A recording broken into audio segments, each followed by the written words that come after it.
hi everyone. Today we have a special guest with us, Mr. Keshav Munjal, founder Paytring, Co-founder, sir. co-founder Paytring. So Paytring is a global infrastructure platform for cross-border payments. So from India, taking it global.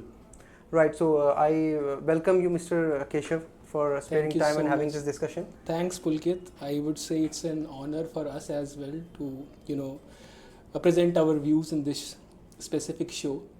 So, I welcome, Yeah. and we are honored to have you here. thank you. So, just setting up the context, we wish to have a discussion around a very hot topic today: the future of payments, the risk involved, and continuously you are into the core of how the payments, the cross-border payments, are being driven these days, and how AI is pushing you to evolve your digital infrastructure of the payments, how this is evolving. So let's talk more in detail about that. So just a way from starting off, as we said that Paytring is providing platform for the infrastructure for the global transactions, global cross-border Right, transactions. right. How you've seen, you are in the market for quite some time now. So how this market is evolving, the new challenges that are coming in. So, I would say the market is evolving when we specifically see about infrastructure space in payments. There is a huge opportunity lies within because fundamentally when you want to process a cross-border transaction, you need to plumb a lot of integrations, pipes, rails, etc. into a single platform to provide that end experience to the merchant or the end customer, which provides the aha moment to that specific business, right? So the idea behind building Paytring is to create a unified payment rail which is actually inspired by integrating multiple PSPs, local methods, a lot of other regulations as well into a single infrastructure, so it becomes very easy for businesses to use it and they only focus on their product or business rather than becoming a payments experts themselves. Okay, that's our core business. Yeah. Right. So, as I said, you've shared how you started in and what's your core line of business. So, just taking it to the next step, this is a continuously evolving process. How you see the next phase of the payment infrastructure in the next coming years? So the next era of payments will be built for AI, right? So understand it in a way that there will be a lot of AI agents and there would be a lot of AI based companies which would require payments infrastructure to run their businesses. So the idea is to build a programmable infrastructure for these AI agents or AI based startups or SMEs, so that for them integrating any gateway or any PSP is very easy. So what we are doing here is we are providing them that business logic or that integration logic with the help of which their AI agent can interact with our infrastructure very simply and create that experience for the end customer. So, experience is the core around which this Right. is all everything works around. Right. So, interesting. So that drives the core area of the business. Now, when you say you takes the heavy lifting of everything around the payment infrastructure, that requires challenges, risks involved, compliance is involved. What are the key security challenges you see in the fintech space currently? Right. So there are a number of things which we have to see when we are building an infrastructure platform like we are building right now. specifically for us, since we are building it on a cross-border level, every jurisdiction, every region have specific, I would say, regulations, compliances in place. And for us, security and compliance have an utmost importance in our entire, vision. So for us, security, risk are the two most important things that we always, I would say, look at. And as I told you, that every region, every geography, every jurisdiction have different regulations, different arrangements with institutions there. So what we are doing is we are building a backbone with the help of which it can be built as an infrastructure where regulation, compliances, security, and the infrastructure itself can be provided as a one-stop thing to the businesses, so they don't have to build it from scratch. So it's a bundle of everything. It's a bundle of everything. Bundle of Yeah, everything yeah, put together. yeah. Nice. Yeah. So technically speaking, it's good. You're not doing it only for the compliance purposes, but security is the core, and that's make the overall solution. When you say you're providing as an infrastructure more robust, right? So it's good to have. So what is the biggest technical and regulatory challenges you had, because you're not offering just a core that it's delivered, it's your responsibility now. What was the biggest challenge you have technically managing these compliances, that you're doing it on a global scale? Right.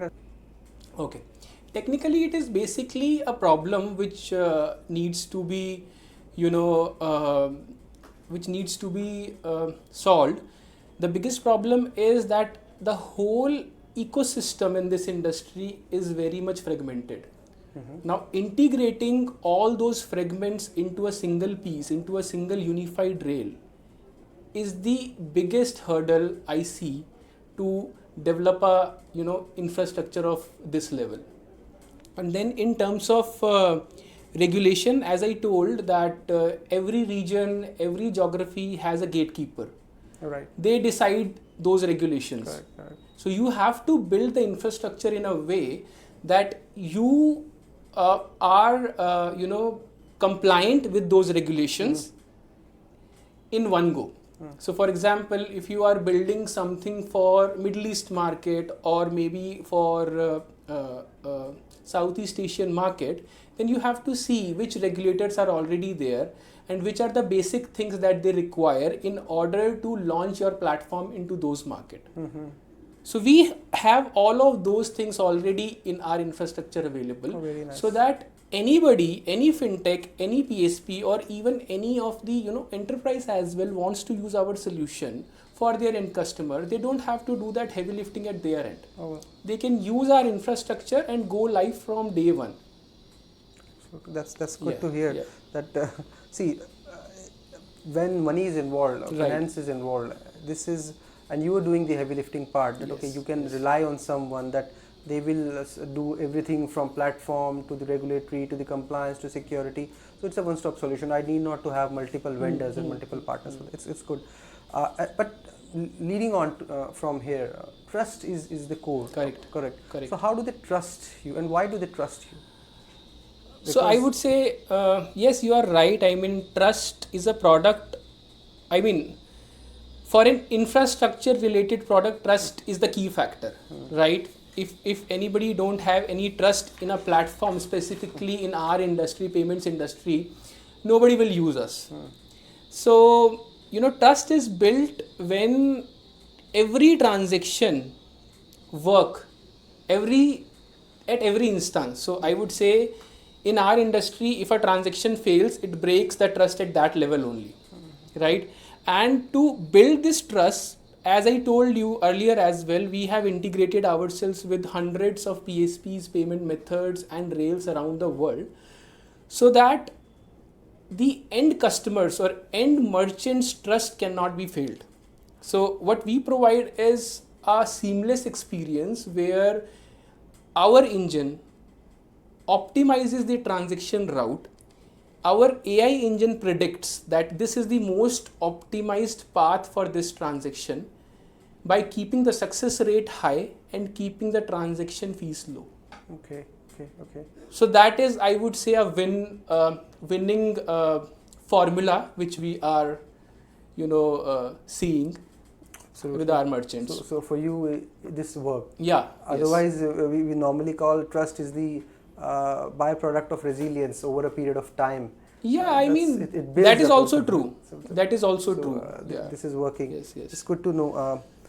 And obviously, when we talk about the gatekeepers, Right. So a global compliance is standards like you yourself is a global compliance certifications like PCI you're holding, right? You are compliance to other regulatory compliance region wise as well. How do that hold value in your product? That adds value what you are doing as an infrastructure company, and how you, when you're talking to your new prospects, how it adds credibility to your product. Right. So, Pulkit, we have to understand this, that we are in a very critical industry, and as we have already discussed, that trust is the only thing which which can provide success to you specifically in this industry, right? Now, all of these regulatory compliances like PCI DSS or maybe DLSR or maybe other, other things which are in the industry are very important for us, right? We cannot compromise with all of these standards and compliances. And why they are important for us? Because at the end of the day, we are providing our products to fintechs as well, to banks as well, to other PSPs as well, and they are regulated entities. And if we will not adhere to these regulatory compliances, then nobody will go ahead and work with us. So for that, it has to be in our DNA. We have to adhere with all of these regulations, all of these, I would say, certifications in order to provide our product to these enterprises. Okay. Right. And I appreciate your support for the compliances and your how well you are following these standards. So just probably I've taken a lot of your time. So closing in, a couple of few of these rapid fire questions for you, definitely, because that will help us, the people who are looking forward to your advice, what they can gain because of how you've evolved as a company. The rapid fire section of our conversation, how you see the future of payments, UPI or cards? I would say both. Both are important. UPI for speed and cards for reach. Smart. Security or user experience? Again, both, because security is something which you cannot ignore. UX is important for your merchants and end customers. Diplomatic. I'm reading these answers. What do you see the best fintech innovation that excites you? So I think the machine-to-machine, transactions which are happening these days, the AI is everywhere.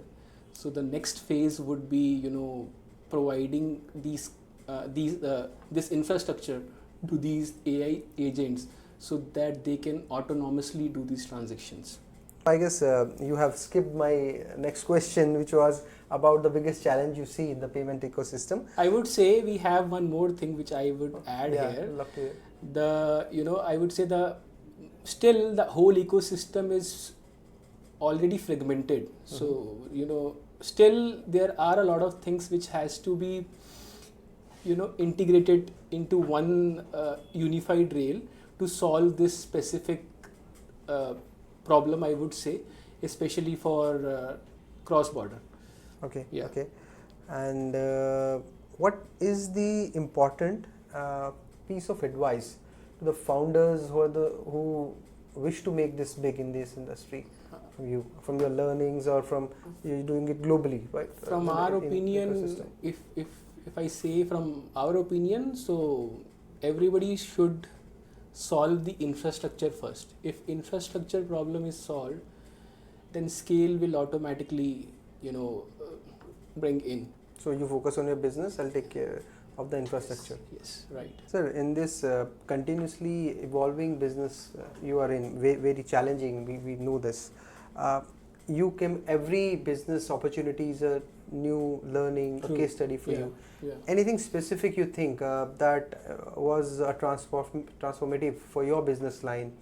Any challenge you sought that, and that means that okay, this is what I've sorted, and probably from this I will be able to step my business. Yes. So there are 2-3 things which we have, resolved for our merchants or businesses who are, doing business with us.